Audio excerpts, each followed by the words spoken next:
Pushing the boundaries of expectations, rewriting the rules of adventure are the reasons we get up in the morning. We share your hunger for a life without limits. Hello, KBs, and welcome back for another session of being edified and celebration and encouragement right here where you are champions. So glad to have all of you guys back with us today. StephenCanyon.com is the website. And if there is someone that you know who you just absolutely know would benefit from these podcasts, please share this with them. Hello, Miss Maggie. Hello, Mr. Kenyon. Greetings into the new week, my friend. Wow, what a weekend. What a powerful weekend. I feel restored and fulfilled. What do you think? What do you think about the movie Little Mermaid? Because I know you love the music from it. And I only bring it up because, well, right before the podcast, we kind of got carried away with some of the memories from them, and it was hilarious. You are so funny. You're funny. You're the one that's funny. Keep singing, my little friend. I was like, and keep singing. I could be all the characters in Little Mermaid. When that first came out, I got to say, I did enjoy it. They are doing, like all the music. They're working currently on a live action. And it looks No amazing. way. Yeah, it looks amazing. For reals? For reals. Not animated. No, live action. And they've posted a few photos from it. It looks very cool. The original story, the little... Yeah, with the music and everything. Is it the Littlest Mermaid or the Little Mermaid? The Little Mermaid. Was something else was the littlest something? I don't know what you're talking about. Maybe that was an angel or something. I don't know. You watched some like Fringe Little Mermaid. The Littlest Mermaid. The teeniest, tiniest mermaid.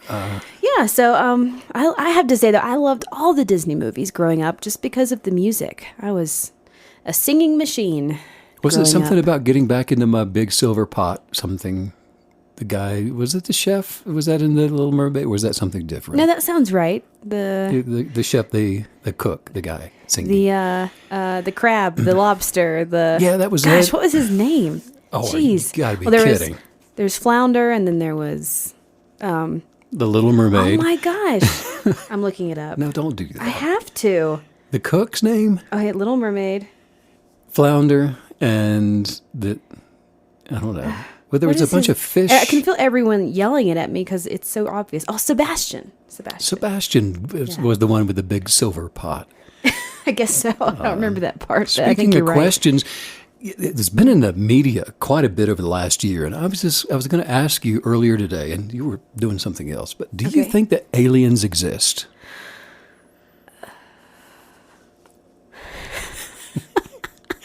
Take as much time as you need. I pull my face off. What do you think? Oh, whiskers. Who knew? Right? Right. We never imagine aliens with fur, do we? I think they totally exist. Absolutely. And I'm not even saying that in a funny way. I think the idea that we're the only things floating around out here is completely insane. Right. I mean, that's ridiculous. Aliens. And of course, we've had a lot of fun over the years with the idea of there being extraterrestrial life form. Yes. And you can see them. Dreams of aliens have always been powered by the desire for human importance. I mean, in the vastly distracting cosmos. And I really was a huge fan of Carl Sagan. He is so cool. Growing up. He's very cool. And I have to say, he was, scientifically anyway, really responsible for getting me to think in such abstract terms of our existence, the plurality of existence in the cosmos. Well, and you and I have even had interesting conversations about the alien topic, where we always sort of circle back to the idea that we like to believe in things. We like to believe in the imaginative insanity, the thing that's fringe. I mean, I don't like being just hyper skeptical. I don't like going through life that way, saying, that's not true. That's not true. I mean, and I guess you could be wrong from time to time, but you might be right. Well, humans want to be observed. I mean, by something other than ourselves, so that we know we exist. Right? Stop looking at me. That's all I have to say. Well, what's interesting about the intrigue with the possibility of extraterrestrial life is that, unlike religion and nationalism or most any other conspiracy theory, life elsewhere in the vast universe it doesn't regard the human experience to be at the center of this unfolding of our story like we pretend to think that it is. So I have a question for you. We've been talking a lot lately about the collective consciousness, the highest consciousness that we all share and that we all tap into. So if there are aliens, are they on the same consciousness? It's on the same consciousness. Well, there's... Are they tapping into the same highest consciousness, or do they have that ability? I would say that when you look at ourselves in our own awakened or unawakened state of being, that would be, I think, predominant throughout the universe. Because so consciousness is the awakened state of being that's oneness with the Creator. And so anything that exists within this universe has the potential of being one with Creator and therefore one with us. Because, in fact, actually, when you think about the unfolding of the universe, the story, the narrative, of whatever it may be, and I guess that's dependent upon who's telling the story. Yes. What happens is the idea of aliens displaces us. And we humans become only for a brief moment just these major players in a drama of almost this inconceivable scale as, we're now aware of the vastness of the cosmos. And so we are unfortunately through this process of narcissistic self-discovery and through the lens of some other perhaps more advanced civilization, we're just total losers. So just to the ego of the collective, game over. If there's life elsewhere that would be more advanced than us. I read somewhere that elephants respond to humans like they respond to their young, in the sense that it's almost as if they think we're cute. And that's how I think we would be seen. As adorable. Like, oh, you guys are so cute. One would hope, right? But let's talk about this just for one more second. So if the highest consciousness, that higher consciousness, is available universally, then that means that the more evolved a civilization is, the more that they will have tapped into that higher consciousness. So the more compassionate, the more aware, the more full of wisdom, everything that we're chasing and wanting to discover. Because think about it, if we continue down this kinetic belief path for the next 1,000 years, what would we look like? True. And that's what the advancing of the universe is. It's becoming one with consciousness and unattached to forms, unattached to labels and the things that we can see in the natural realm. What a fun topic. But, to the ego, that we come into this game losing because the ego is attached to forms. It's attached to a hierarchy. And so that's the lesson of the game of measurement anyway. Because imagine this, if we are visited by aliens. Okay. And they get here long before we're able to get there. Right. Wherever there is. Yeah. If they get here first, again, we're the losers, right?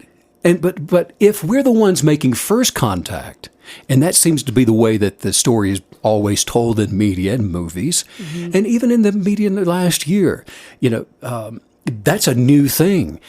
The possibility of tic-tacs and alien forms flying around here in our atmosphere, we're supposed to be looking for them out there somewhere. They're supposed to be the inferior ones.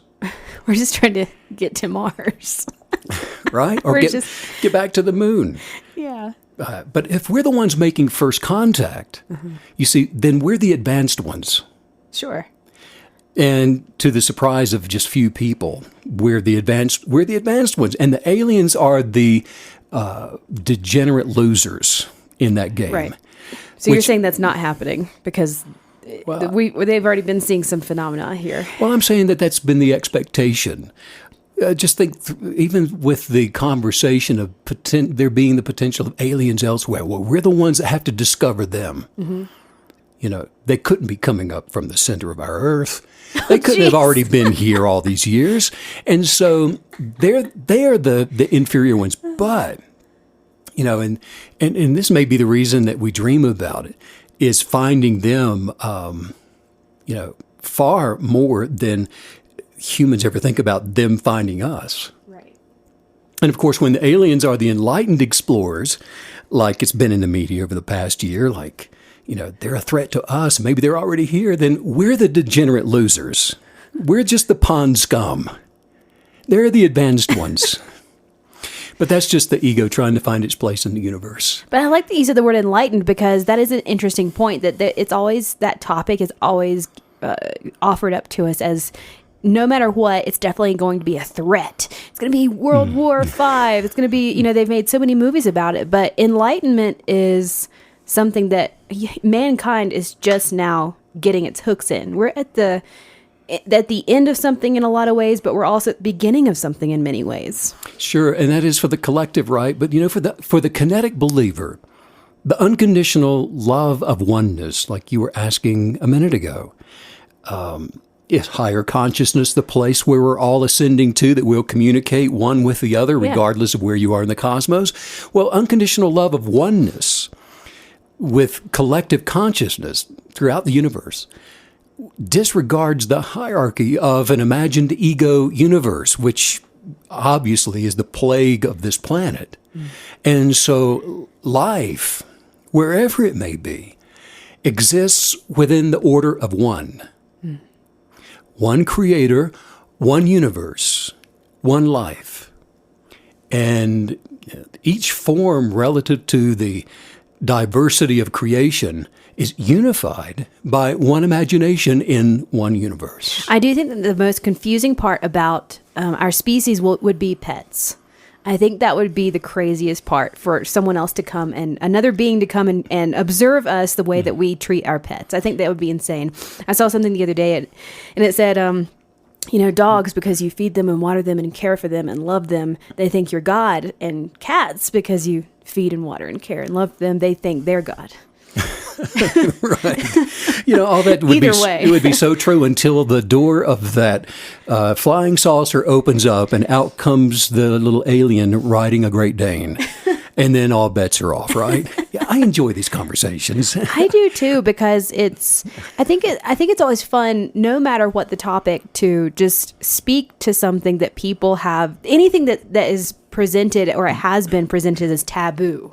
I think those conversations are always fun. It's almost like stretching your mental and spiritual legs. Like, let's just dive in and talk about some weird stuff for a minute. Many powerful things regarding the imagination. But something, I enjoy the imagination because alien conspiracy theories like we're talking about today, that is the thing that keeps the kaleidoscopic drama of existential existence just wonderfully alive in the vernacular of the human experience. That's what I was going to say.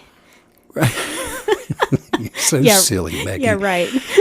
One of our listeners wrote in over the weekend asking, what are the 5 modalities of kinetic belief? Yes, I saw that. And so, hey, why don't we just cover those here? And I think it's probably a question that a number of our KBs or listeners, new listeners anyway, perhaps have been asking. And so while there are many, many insights to kinetic belief, and we do our best to cover them here on a daily basis, many insights, there are 5 basic modalities that the hundreds of additional insights can be categorized beneath those modalities. And for those of you who are ready to begin practicing kinetic belief, maybe you're new to the podcast, I do recommend that the Law of Attraction Guided Journal be something that you have in your possession sooner rather than later, and it is available on our website. I'm really glad that you're doing this, because I was actually just thinking the other day about anytime, it's not as if I still take, violin lessons like I did when I was a kid, but if I ever go back into maybe a single or a series of training sessions, I just think it's hilarious how they always immediately jump on some fundamentals that I'm messing up, like some really basic stuff. It's never the advanced stuff. It's things that I've let slip, as I've played throughout the years and haven't had training over and over and over again. So I feel like this is what we're doing today. Like, let's revisit the fundamentals, because we can get sloppy. The fundamentals for the KB, and then for the new one, hey, this is advanced stuff. Yes. If you've not been around kinetic belief before, you batten down the intellectual hatches because you're about to go on a journey. Let's do it. The guidance is in the journal, and the reason I recommend it so strongly is that the guidance in it actually coaches you through the stages of enlightenment for about 100 days. And I say for about because some people will skip a day, but it's a 100-day guided journal for coaching you through those stages of enlightenment, holding your hand, holding your intellectual transcendent hand, I should say. Well, and I love that process of going through the journal because it doesn't feel like work. It's not something that you are just repeating a lot. It's something where it's almost as if it's, I don't want to say mindless. That's not right. But the growth is so simple. The growth is so easy. As long as you just write in it and read the daily instructions, you gain insights and you are able to grow and exponentially. I just day 1 to day 100 is crazy. You know what's really funny about that is that enlightenment, growth, and development that transcends the lower state of being is mindless. Right, that's true. Because you are putting the mind down. But the guidance was designed to where it supports you in the process of the conscious awakening. And we do have some advanced KBs who are on their 5th and 6th journals. Yeah. And the reason is because becoming enlightened changes your reality. And as your perspective changes, the way that you process the information in your day-to-day, it's totally different than the way you processed information in a day that you lived 30 days ago. In other words, your perspective 30 days from now when you're working through the process of enlightenment completely changes. And so if you go back and you start on day 1 again, you're thinking about things totally different. And then the prompted guidance assists you in the pursuit of that transitioning. And it helps you to regain your sensory perceptions to be open to the guidance of transcending the lower state of consciousness. So the coaching, the guidance of awakening while journaling the process is highly effective, and so I do recommend it. So the first modality to kinetic belief is desire. It's desire. And desire is often misunderstood as being something that you just really want to happen. You know, I really desire winning the lottery. Yeah, I wish a lot of times. Wishful thinking, desire. Misunderstood in that way. Understanding desire this way, in that you really hope or really wish something would happen, is dangerously incorrect. A desire is a strong feeling for something to happen.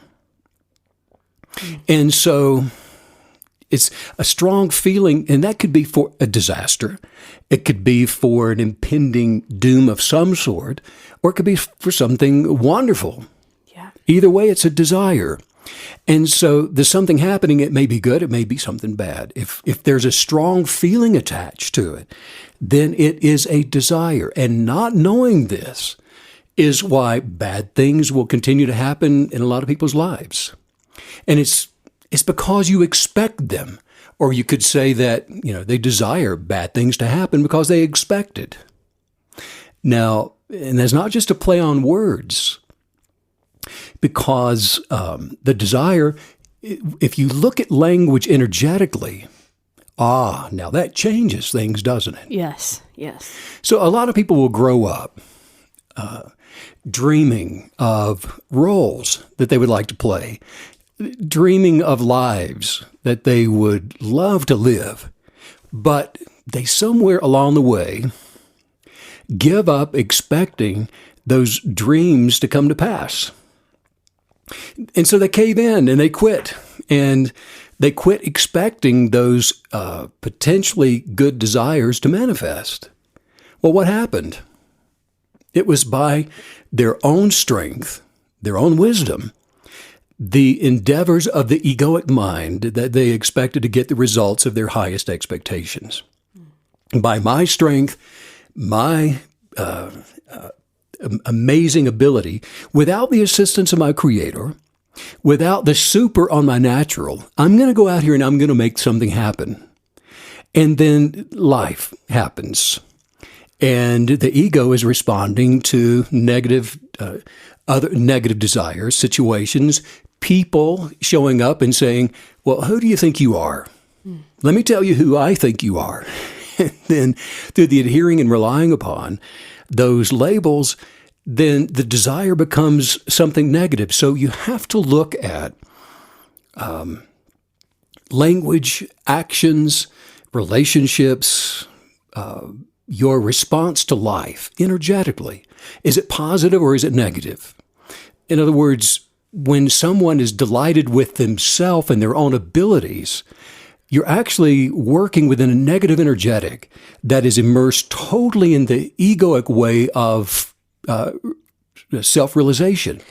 And so they're just established in their own self-esteem. Well, and we're only on the first modality here, and it's already making it even more clear than ever that kinetic belief is a law, and it is a principle of the universe, and you can attach anything you want to it. And I think when manifesting, that's something that I know I always have to be reminding myself of, that I have to actively be attaching specific things and entities and thoughts and ideas and imaginations and all, to the law of kinetic belief. Otherwise, the default is going to be all these negative energetics, and it is going to work. Kinetic belief will work in a horrible, destructive way.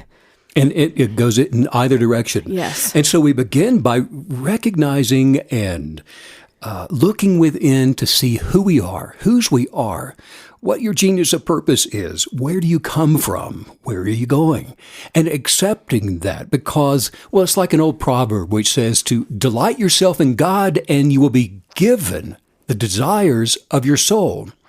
So it's in the proper placement of your delight, or as we'll find out in a few minutes, your gratitude, that positions us to begin to receive the positive, good expectations of our desires to be manifesting into our lives. Now, is desire something that we're just supposed to keep an eye on, kind of like you told us one time to follow our curiosities? Or is this something that we are self-perpetuating within ourselves, making sure that we are honing these desires and activating them? Right. Well, there are different types of, again, desire is so misunderstood. You can have a desire for lunch right now, or you can have a desire to have your genius of purpose manifest into this life. Two different things, but they could fall into the same category depending on what you're going to have for lunch. And the word desire, it does give us, it can be very confusing if we don't reframe it like you're telling us to, because obviously desire does feel like, because somebody can have a desire to be in a car accident. Mm-hmm. That's possible. Mm-hmm. And just even saying that sounds strange because we are taught that it's a wish, it's a want. And that's not what it is. Just understanding even just the basic concept of it rearranges everything. Desire is an expectation. Yes. Desire is an expectation. It's not a wish. It's not hopeful dreams. It is a expectation. So we begin the process with the first modality of recognizing what are the desires of your soul, the good expectations, your highest viewpoints, and we create those as articles of faith. That is a desire that I'm going to hold on to. That is an immutable part of me. I will refuse to allow that to be challenged or changed because it represents me. And so as a kinetic believer, I'm becoming, there's a dogmatism that I'm attaching to this eternal desire that I am here to manifest into this world. And so what are the desires of your soul in that context? Your soul's desires equal everything that you secretly dream about, everything that you secretly, hopefully, expectantly visualize or imagine to see in this life manifest. I have one more question about desire. So if, let's say that I'm coming into kinetic belief, I'm a newbie, and I have all of these, I have all this trepidation about life. I'm going through life fearfully, which means all of my desires are attached to negative energetics. The gut reaction is going to be to, really try to fix those negative energetics, but I would imagine that the only fix is to create and cultivate these highest viewpoints, and that will immediately replace them organically. Right. And it's probably more accurate to say, rather than all of your desires are negative, you're double-minded. You're not quite sure what to desire or what to make accommodations for. In other words, you can have a high expectation and a wishful thought or dream, and then it is made vulnerable by the negative expectations of someone who has access to you. It could be a coach or a parent. It could be a sibling. It might just be a friend at work. And so you're right in that you begin to construct those desires according to your higher purpose. And you have to intimately know what that is and accept it as your identity. Because these kind of desires, they're not just far off, impractical, wishful thinking or impossible dreams, but they're deeply spiritual in nature. And even so, they are physical in form. Even if you can't see it yet, once you establish a desire in this universe, within the ability of a human being, with the ability to have an imagination and a desire and hold that, fixate on that, and have it manifest, it is in physical form when you develop that desire in the proper way. So in quantum physics, for example, even though the desire begins as an archetype, every life unfolds from the archetypal substance of desire, which has form. And maybe you desire to be married, or maybe you just want to have children. Perhaps you've always desired to start a business, or maybe have financial freedom, or some abundance in other areas in life. Is that your dream? I mean, whatever the desires of your soul are, first of all, know this, that it is never too late to manifest them.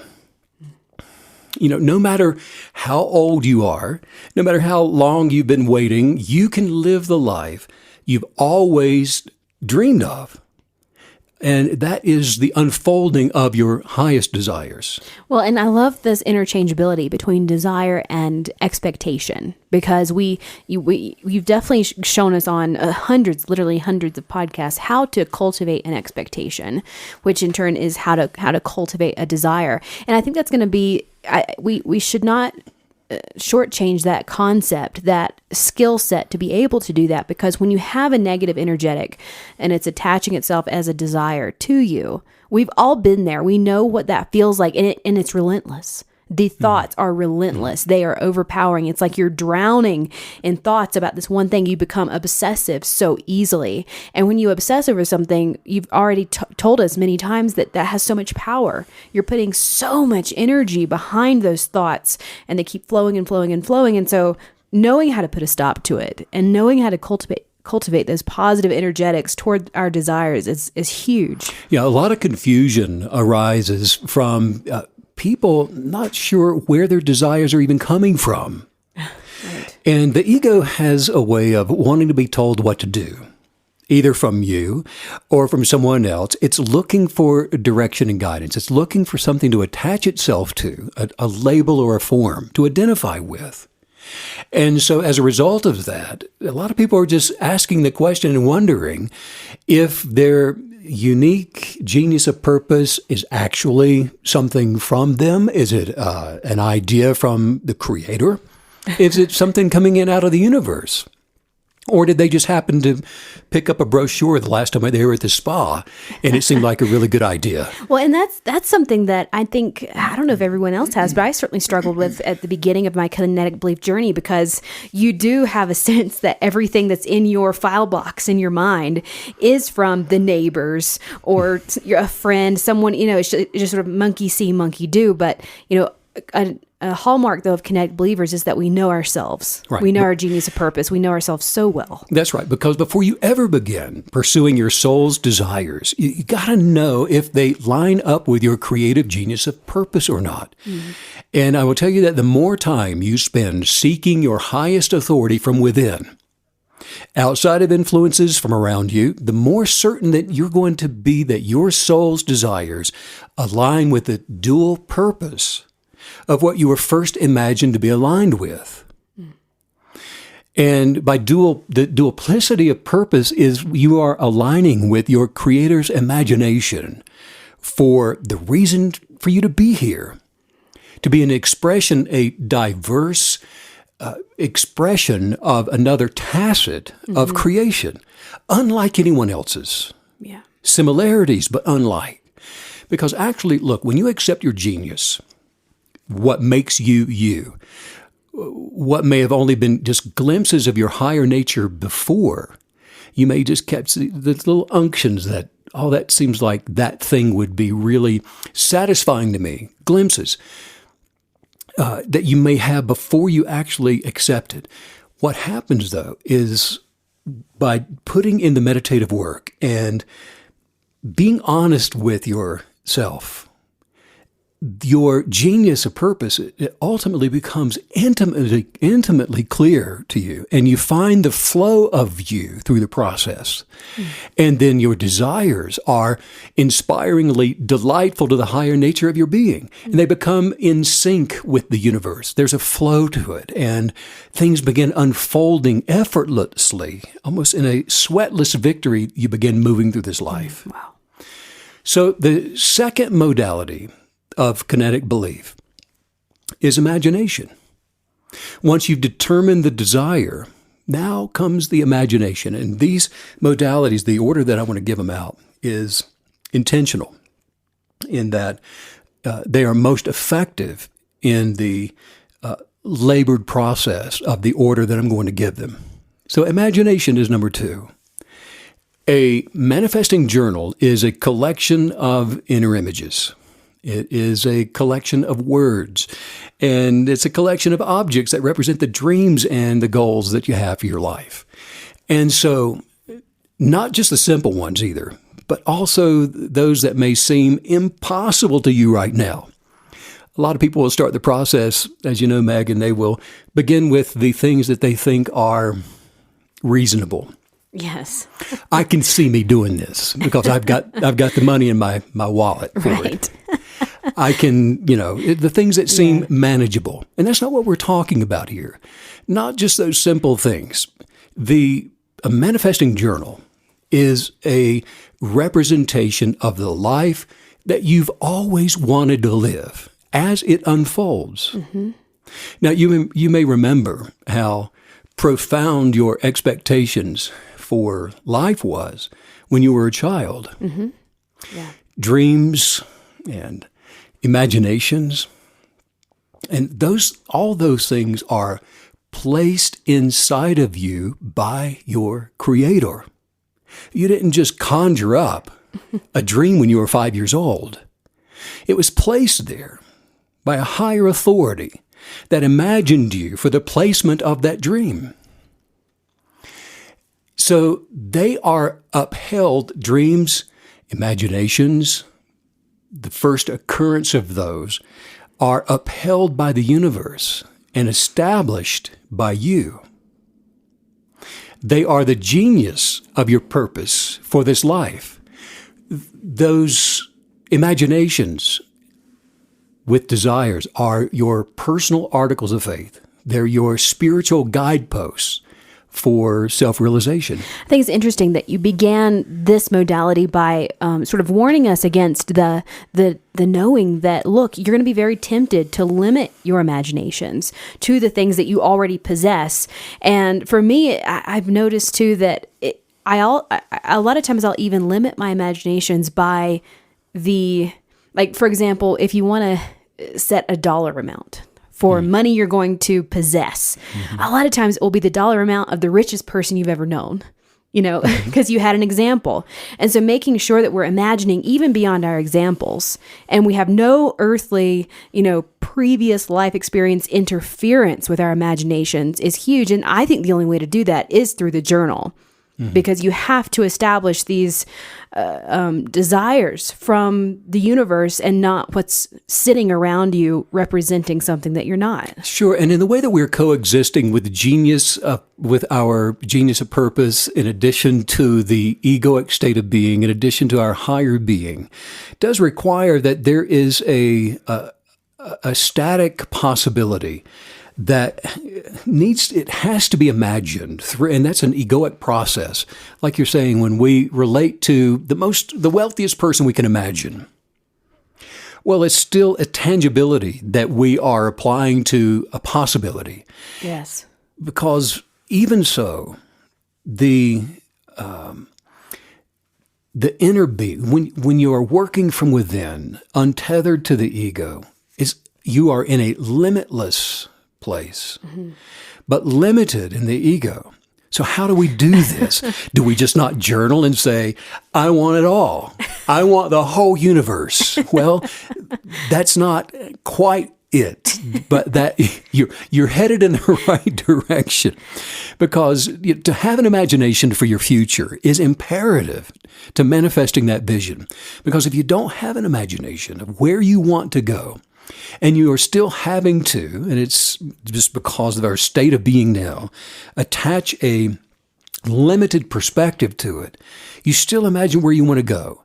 And if you don't have an imagination for it, it's very unlikely that you're going to go anywhere.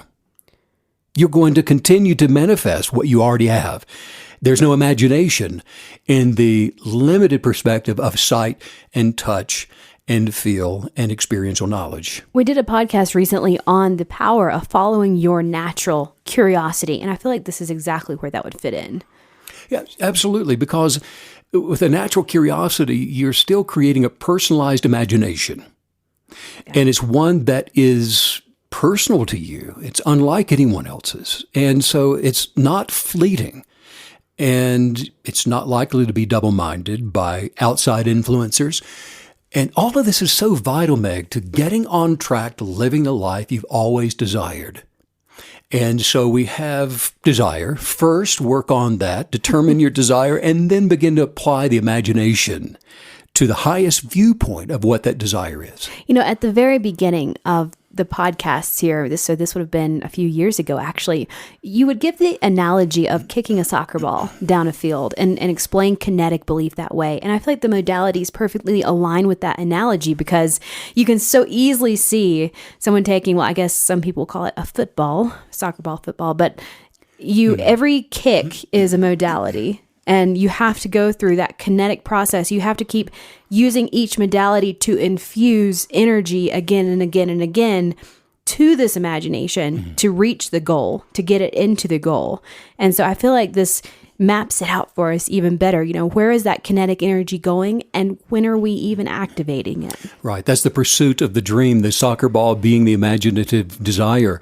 And you kick it as far as you can, and it's still limited, isn't it? Because it will start to roll to a stop, but in your pursuit of it, you're going to give it another swift kick, and you're going to continue to pursue that.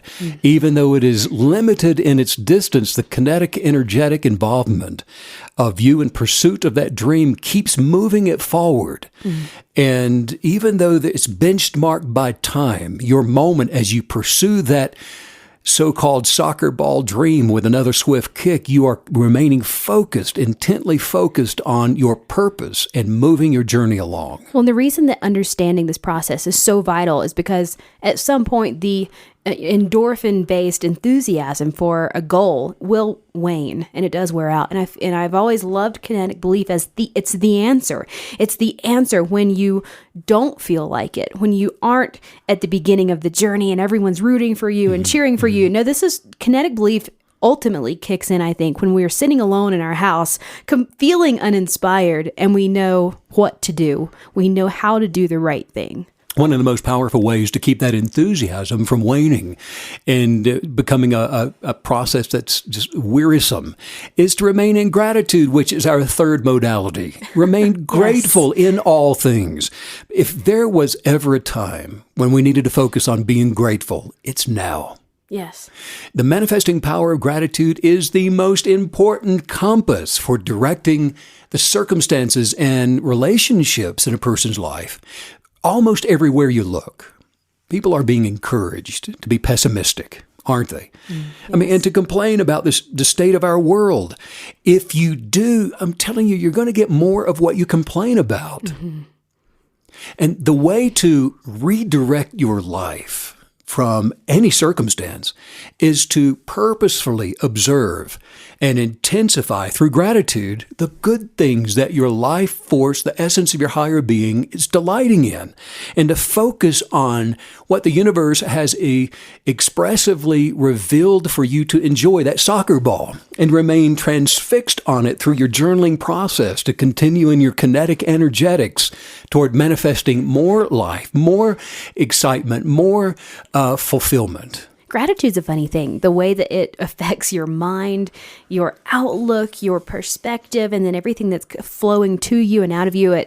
I'm reminded of a really impactful conversation that I had with my great-grandfather before he passed. And I asked him about the Great Depression because he had lived through it.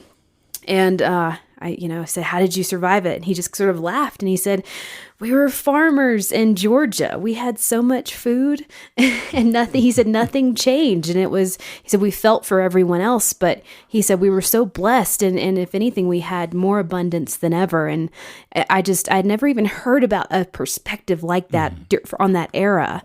And overlaying that with our own life, we that can go in so many positive directions. I think farmers are some of the most inherently people filled with more gratitude than most. Yes. Farmers are, don't you think so? Yes. Yeah, because, complaining and failing to be grateful never manifests good results.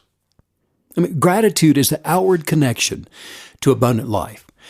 Gratefulness, it nurtures the way by providing the space and the way for healing and the manifestation of miracles.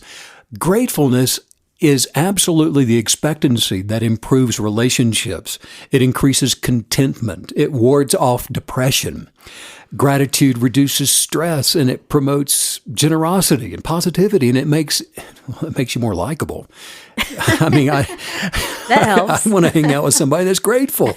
And most important of all, the love and the light that is emitted attracts more of the same to it, and with it, the substance of things that are hoped for begin to manifest in that person's life. I've always loved the process of gratitude in that you have to come up with something to be grateful for. And so it inherently forces you to pause and take stock of all the good things in your life. And it's not just, I'm grateful, but it forces you into this perspective of seeing things, making sure you're seeing the things that you have actually already manifested that are around you. So true. Be just grateful for the life force in your hands, within your body, just for awareness, for your presence of being. Yeah. Be grateful because I am, therefore I am. No matter what's going on, there is always something to be grateful for. So many somethings, in fact. Most of those can be found in the world around you, like you're saying. We take a nature walk, a nature hike in the morning, and just the smallest wildflower, and you'll point out the little pinwheel of the purple in the center of it, and we'll pause and become so grateful for the beauty of that small flower. I had a moment this morning. The dishwasher was running, and the dryer was running, and the washing machine was going all at once. And I just had it just washed over me. I was so grateful that I didn't have to do all that by hand. Because it hasn't been that long where laundry was life. It's laundry day. I'll be back in 48 hours. Absolutely. I'm going to the creek. I'm telling you, you never find it difficult to find things to be grateful for.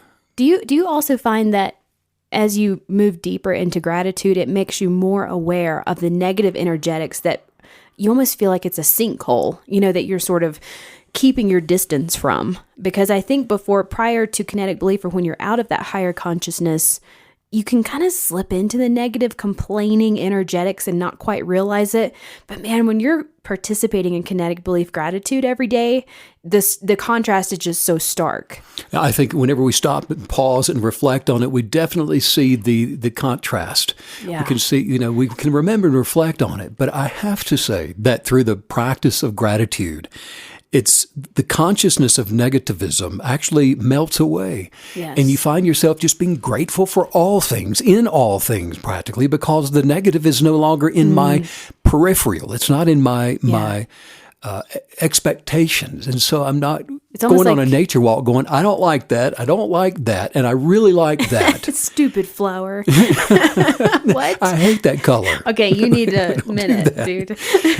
Well, it's interesting. I feel like you just described a very real momentum that you get when you start practicing gratitude. It starts layering in and building on itself. Right, because the way forward to increase is through the gratitude for what you desire to imagine, to manifest in the present tense of the moment that you're occupying. And that means right now.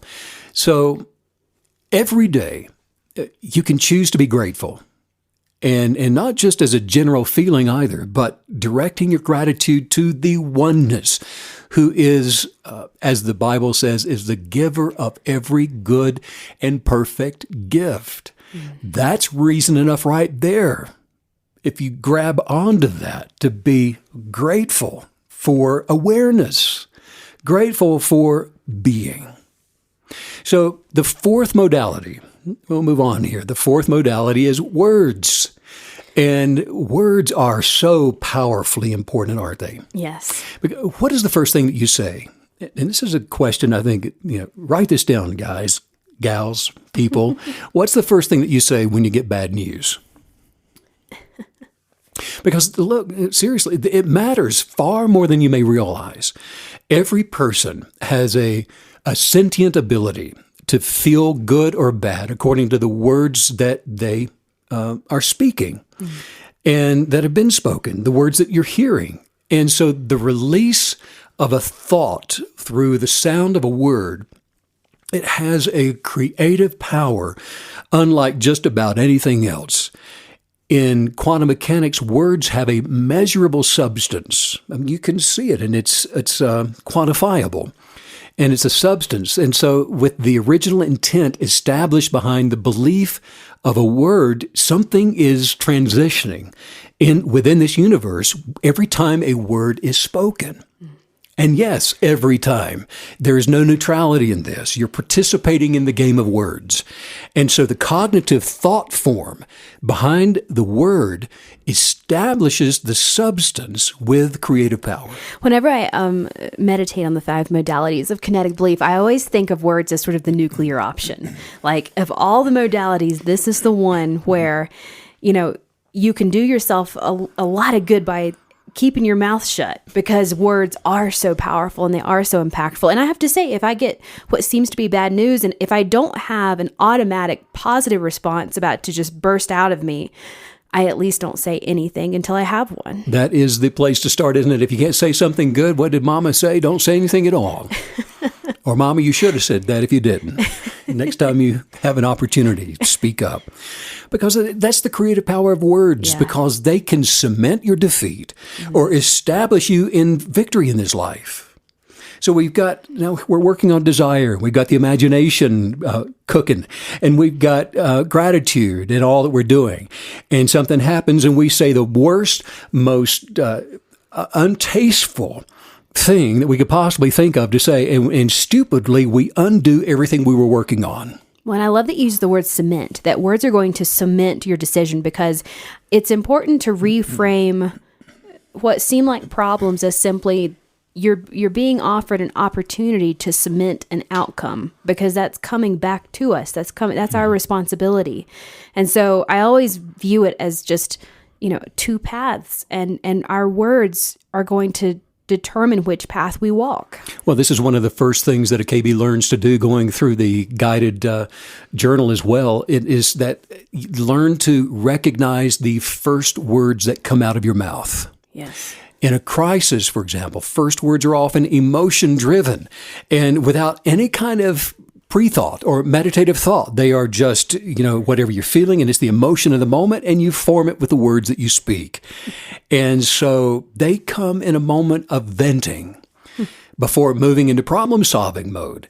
And that is natural, but it's how most people respond to trials. And this is so telling. And that's why I even bring it up, because what you say in an unexpected instance like that should be your first warning sign. Because anything that is a natural response is almost always a lower state. It is an unawakened response to the situation. And it's going to reveal where you are in your state of consciousness. If you are unawakened, you're going to say things that you probably shouldn't be saying. I am often amazed at the first response that you'll hear from people on social media, like when a whale breaches near their boat. I won't even repeat what they say. And you're wondering, where? I know they're not watching Hallmark. Where are you get That's why I watch all the Instagram videos with the volume down. I can't stand it. Or we were talking about UFOs, and you see these guys, they're out there and they're holding a camera up at the night sky, and they see this light darting around. And what they say when they're surprised by that, it's remarkable. I love how you're like, what is your response when you're being abducted? Yeah, what are you going to say? Because that should be that's a warning sign to you. You're like, red flag, guys. That's funny. But what somebody says in their natural responses to life it really is a big deal. It is, because the creative power of your words in a crisis, or when you're surprised, or just at any regular, common, everyday event, can either assure what manifests next in your life is going to be negative against you, or it's going to be positive in favor of your expanding, abundant life. A funny thing happened to me when I was, early on in the Kinetic Belief years, and I've been really working on my words, like we're talking about, and my reactions, my instinctive reactions, trying to retrain myself. And I was installing some shelves or something in a new apartment I had, and I hit my thumb, with a hammer, like the quintessential hammer hit on the thumb.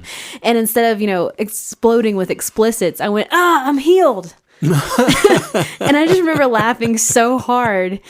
That's what came out of my mouth. Yes. Like, you're doing good when that's what's happening. As funny as that is, that could not be more powerfully true. Well, I got to tell you, it did not turn black. So something happened. And I've seen you do that many times when you stump your toes around. I've seen you every day when you injure yourself. You're hitting another nail with a hammer. Right. Like it or hate it, believe it or not, your words matter in that they establish the life you will experience. Yes. Words, especially first words, and that's what we'll call them, they set creative laws in motion in your life. And the universe was designed this way, with human beings in mind. That's how it was designed. Words are the rocket fuel that determine life forms and the empirical results that you're going to get in this life in one way or the other. And so desire, imagination, gratitude, words, and then the last basic modality of kinetic belief. Again, there are additionally hundreds of subset insights beneath each modality. But for today's purposes, the last of the 5 modalities is action. I had one final question about words. You were mentioning first words, which I think is a really beautiful concept. And I'm wondering, do they have such a great impact because of the initial energy and emotion behind them when you first react to something? Or is it just because you're not having to, retroactively undo all the damage that your initial words have done? Well, the reason words are so powerful is because certainly there's an energetic, there's either a positive or a negative energetic with the word, but it's also an implied thought form that has to be created and suggested intellectually or mentally. There is an imagination. There's an archetype of a form that you're pulling out of the universe and attaching an energy with it and then giving it substance into your presence, into the state of expectations that will manifest either for you or against you. And that's why first words, are you saying that's why first words are different than what we speak later? First words are revealing. is what I'm saying. First words will reveal to you where, if anywhere, you need to do some work. Because if your first words aren't negative when you're surprised, then that means that you came into that surprising moment immersed in ego. Yeah. Attaching yourself to forms and what you see, and you are out of the manifesting state of increasing your life according to what you imagine to see. And that's what a KB's doing. We are in the process of spending most of our moment time expecting what you cannot see, drafting and blueprinting a life that is bigger and more in abundance, advancing the mind, soul, and body toward perfected completion, not living by what we see or feel or hear or taste. But if you are in that egoic state of being where you are identifying with these forms and labels, then first words are going to reveal that to you quicker than anything else. I love the growth mindfulness that's threaded through all of these modalities today, because if you're not achieving all the modalities in the way that you want to, I like that you're not representing those as failures. It's actually a positive. It's an exciting thing. You know the crack to fix. You know the response that you need to work on in the journal. And so I just find all of this incredibly not just inspiring but empowering to so that we know where to go and how to work through this. First words revealing where you are is inspiring because you can rewrite your story this afternoon. You're never a victim to circumstances or a victim to your past or what you've been defined as or not as. You can change it like any moment. And that's why it's so good to be able to navigate as you go and to tack and to change course and to rewrite your story like we're talking about. Wow. Action, fifth one.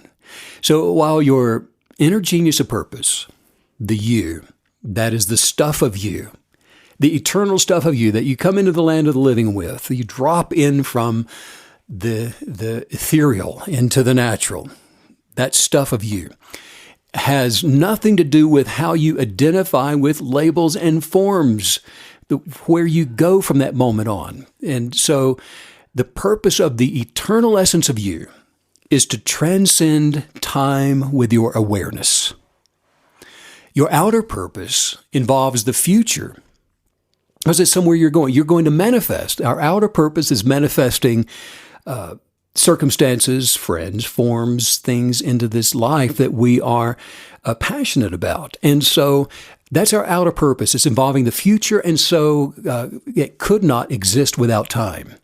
But the outer purpose that we're experiencing through awareness, through curiosities, through the perfecting of talents and those things, it's always secondary to your enlightened creative life. So whenever you become anxious, for example, or stressed, let's kind of in the same context as first words for the revealing part of this. If you're anxious about something, if you're stressed out about whatever, this is a sign that your outer purpose has taken over. Mm-hmm. And you've lost sight of your inner genius of purpose. And now you're in a hurry, and you're worrying, and you're measuring, and you are developing cognitive reasonings. You're meddling, you're manipulating, and all these other things which cause the anxiety and the stresses.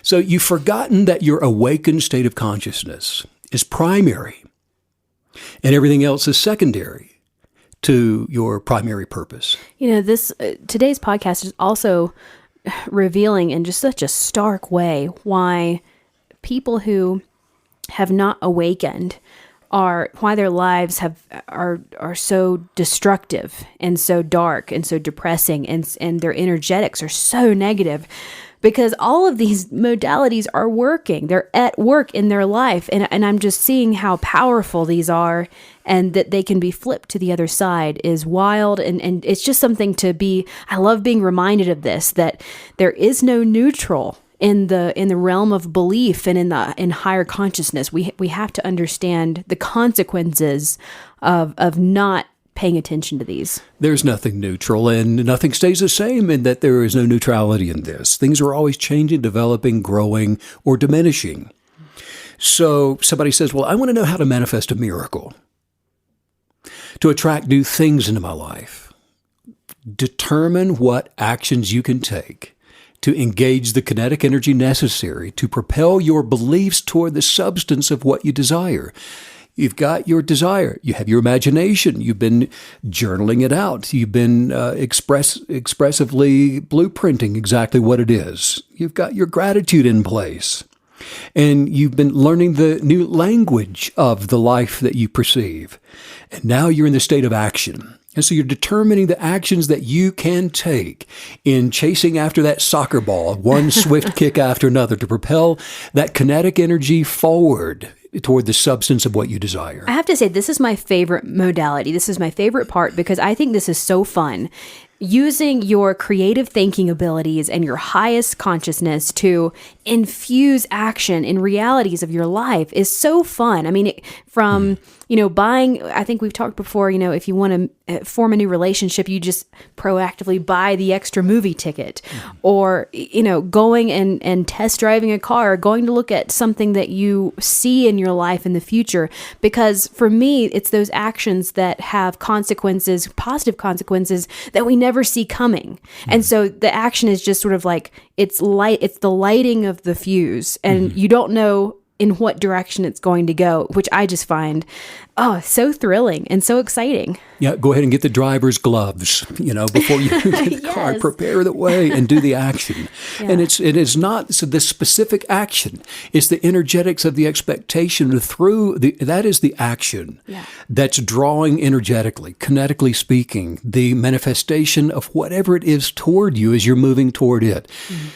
If you need something new to show up in your life, maybe it's money, health, a friend, whatever the miracle may be, you need to know this, that miracles, which are simply things manifesting from out of the ordinary, miracles are not just hit or miss. Like a lot of people, well, you got lucky. No, that's not it. You can tap into a miracle. KBs are miracle workers. I love that. The Creator doesn't just sometimes decide to do a miracle and sometimes not to. The substance of anything that you could ever think of or imagine is always ready to manifest a miracle into your life. That's a perfect I am affirmation. I am a miracle worker. That's I can great, say isn't that it? all day. Because, and here's the key to all of this. You're not a spectator. You are an active participant. And if you need a miracle in your life, whatever it is, the action is it's the fifth modality that activates kinetic belief. If you need to attract something new into your life, get off the couch, get involved, and manifest your desire. The difference between receiving a desire and not receiving one often comes down to the action of your willingness. Your willingness to go rather than waiting to see.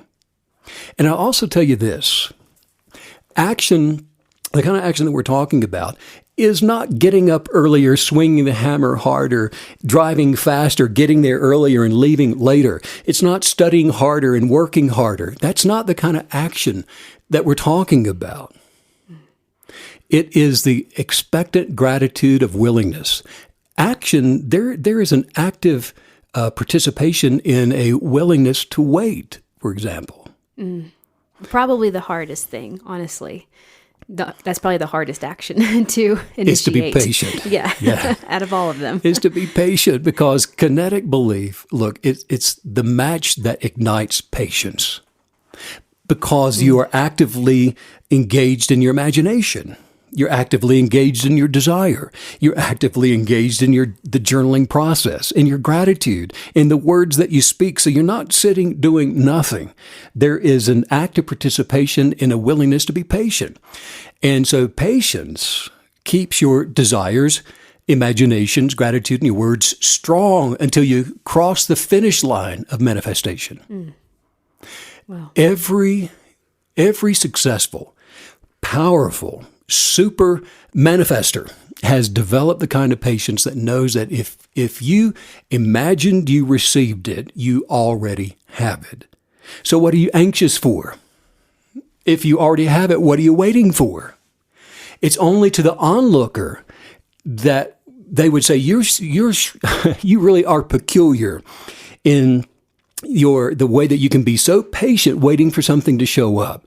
But what they don't understand is that you already have it. You already see it. You can taste it. You can touch it. So patience is just a matter of time passing by while you enjoy the thing you imagine to receive. I love that. I love the idea that following these 5 modalities is really just the kinetic believer living out our existence, living out our life from the true eternal realm where everything does exist for us and where our belief is so real in the miracles. We are miracle workers, and it's not in this base realm where nothing is really showing up. That's really cool to sort of project yourself every day into that. It is, because, and so many things begin to happen, don't they, from this place? Because this is where some of the subset insights begin to come in and take place, like peace and joy and happiness and all these other tangibilities, because there's a substance to all of that. They're coming from within, because the active patience of kinetic belief will guard you from your feelings and from negative emotions, and it will transcendentally keep you from watching the clock, from being in time awareness. Tick tock, tick tock. Because actively speaking, just let patience have her perfect work of attracting the blooms of your dreams into your life. The fullest manifestation of you is up to you. Paulo Coelho, who wrote in his novel, The Alchemist, he said that people are capable at any time in their lives of doing what they dream of by refusing to quit. When you hear on the news and everybody else that you meet talking about how there's a pandemic and you refuse to quit, by never giving up when they say there's no way, by not listening to words of doubt, worry, and fear, you lean toward the stars of everything being possible, not because of anything else, but simply because you dared to desire when they said that you're crazy. You dared to imagine when they said it's not possible. I mean, you dared to be grateful when they said, look how bad everything is. You dared to speak words of belief when they said you'll never make it. You dared to take action when everybody else went home. These are the 5 modalities of kinetic belief, and they're a contradiction to the things that you'll see and you'll hear in the world around you. And it's the contradiction to the life that you've been experiencing that you desire. So embrace the contradiction and become the exception. Well, let's work on some highest viewpoints. Just say this out loud. Say, I am receiving new and inspired. I am receiving new and inspired imaginations for my best life. Imaginations for my best life. My Creator. My Creator. Imagine me to prosper. Imagine me to prosper. So I deserve everything I desire. So I deserve everything I desire. I love who I was created to be. I love who I was created to be. Unconditionally. Unconditionally. So today. Right now. I am advancing. To become a better. A healthier. A stronger. A happier. Happier. A wiser. A more peaceful. Me. I deserve to attract unconditional love. Just for who I am. Because I am love. I am happiness. I am health. I am wise. I deserve to attract the substance of happiness. Because I only imagine. To be happy. I deserve to attract success. Because I only imagine. I only desire. I am so grateful. And I speak the words. And I put forth action. To become abundantly successful. Life is so beautiful. I look for the beauty that I imagine to see. And so. Thus. It surrounds me. Everywhere I go. Wow, the 5 modalities of kinetic belief: desire, imagination, gratitude, words, and action. If you do want to check out the guided journal that we discussed in today's podcast, you can do that at StephenCanyon.com. It's like we took a beautiful cosmos ride through the stars and planets today. Yes, I loved all of our little pit stops along the way. It was fun. Hey, and if you want to go for the ride again, I do have to ask that you please get off the ride, get back in line. And we would still love to accommodate you for another journey through the cosmos. Yes. Buckle up. Sending out much love and light to all the KB creators all around the world. We'll see everybody back here tomorrow. And thanks as usual, Stephen, for all the wisdom. Bye.